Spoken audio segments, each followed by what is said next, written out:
Good morning students. Hindi में आज हम क्षितिज का गद्य खंड अध्याय 2 ल्हासा की ओर जो हमारा चल रहा था। ल्हासा की ओर मैंने पहले भी एक्सप्लेन किया था। ल्हासा तिब्बत की राजधानी का नाम है और जब लेखक वहां घूमने गए तब उन्होंने इसका शीर्षक दिया ल्हासा की ओर, तिब्बत की राजधानी की ओर जब वे चले। इसमें तिब्बत की यात्रा का वर्णन है और इसके जो लेखक हैं वो है राहुल सांकृत्यायन और ये एक यात्रा वृत्त है, यात्रा के ऊपर लिखा हुआ यात्रा का वर्णन। अब इसके हम अच्छे से एक्सप्लेन कर चुके थे लास्ट वीडियो में और इसका जो अभ्यास कार्य है, जो प्रश्न उत्तर हैं, वो आप सभी अपनी अपनी नोटबुक्स में कंप्लीट कर लेंगे साफ साफ सुंदर सुंदर लेख में। तो इसके प्रश्न उत्तर इस तरह से हैं। पहला प्रश्न है, थोडला के पहले के आखिरी गांव पहुंचने पर भिकमंगे के वेश में होने के बावजूद लेखक को ठहरने के लिए उचित स्थान मिला था, जबकि दूसरी यात्रा के समय भद्रवेश में भी उन्हें उचित स्थान नहीं दिला सका। क्यों? यानी कि जब लेखक पहली बार यात्रा करने गए थे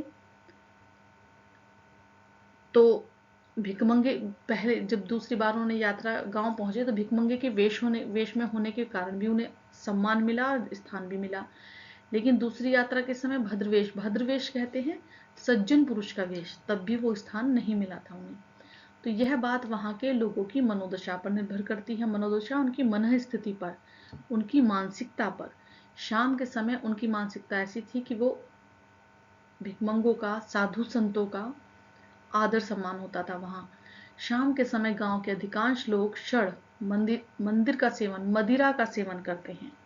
मदिरा, उस समय मदिरा यानी शराब। उस समय वे अपने होश हवास खो बैठते हैं। वे अंतर नहीं कर पाते कि व्यक्ति ने अच्छे वस्त्र पहने हैं या भिखारी के। वे किसी का भी आदर सत्कार नहीं कर पाते। यही कारण है कि दूसरी यात्रा के समय भद्रवेश में रहने पर भी लेखक को उचित स्थान नहीं मिल सका। प्रश्न 2, उस समय के तिब्बत में हथियार का कानून न रहने के कारण यात्रियों को किस प्रकार का भय बना रहता था? तो तत्कालीन तिब्बत में हथियार का कानून न रहने के कारण अधिकतर लोग लाठी के स्थान पर हमेशा पिस्तौल और बंदूक लेकर घूमते थे। डाकू पहले यात्री को मार डालते थे, फिर देखते थे कि उसके पास पैसा है या नहीं। खूनी पकड़ में नहीं आते थे और इसका कोई गवाह भी नहीं मिलता था। यात्रियों को हमेशा अपनी जान का भय बना रहता था। प्रश्न 3, लेखक लटकोर के मार्ग में अपने साथियों से किस कारण पिछड़ गया? तो लेखक को जो घोड़ा मिला था वह सुस्त था। लटकोर का रास्ता ऊंची चढ़ाई का था। घोड़ा सुस्त होने के कारण पीछे रह गया। धीरे धीरे लेखक एक दोराहे पर पहुंचा और लटकोर के लिए उसने अपना गलत रास्ता पकड़ लिया। वहां से वापस आकर दूसरे सही रास्ते पर जाने पर लेखक अपने साथियों से बहुत पीछे रह गया।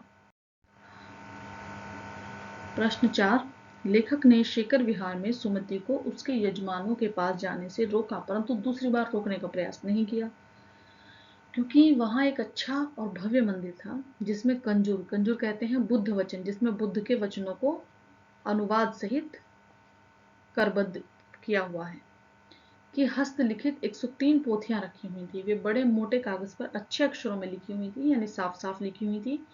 एक एक पोथी या पोथियां मतलब पुस्तकें, भारी ग्रंथ है ना, मोटा भारी ग्रंथ 15-15 शेर से कम की नहीं होगी। लेखक उन पोथियों को पढ़ने में व्यस्त हो गए थे, इसलिए उन्होंने दूसरी बार सुमति को रोकने का प्रयास नहीं किया। 5, अपनी यात्रा के दौरान लेखक को किन कठिनाइयों का सामना करना पड़ा? अपनी यात्रा के दौरान लेखक को निम्नलिखित कठिनाइयों का सामना करना पड़ा। नंबर 1, लेखक को सुरक्षित रहने के लिए भिखारी के वेश में यात्रा करनी पड़ी। नंबर 2, लौटते समय ठहरने के लिए अच्छी जगह नहीं मिली। नंबर 3, लटकोर जाने के लिए जो घोड़ा मिला वह भी सुस्त था तथा लेखक गलत रास्ते पर चला गया। नंबर 4, वह अपने साथियों से बिछुड़ गया। नंबर 5, लेखक को भार खुद उठाना पड़ा क्योंकि उन्हें भरिया यानी कुली नहीं मिला अपना सामान उठाने के लिए। प्रश्न 6, प्रस्तुत यात्रा वृत्तांत के आधार पर बताइए कि उस समय का तिब्बती समाज कैसा था? तो उस समय जो तिब्बती समाज था बहुत आधुनिक सोच और स्वतंत्र विचारों वाला था। समाज में जाति पाति छुआछूत का कोई स्थान नहीं था। स्त्रियां पर्दा नहीं करती थीं, वे अतिथियों का आदर सत्कार करती थीं। वहां अनजान व्यक्ति भी घर की मालकिन को चाय बनाने का सामान दे सकता था या रसोई घर में जाकर स्वयं चाय बना सकता था। लोग धार्मिक प्रवृत्ति के थे जो गंडों में विश्वास करते थे। गंडों यानी तावीजों में विश्वास करते थे।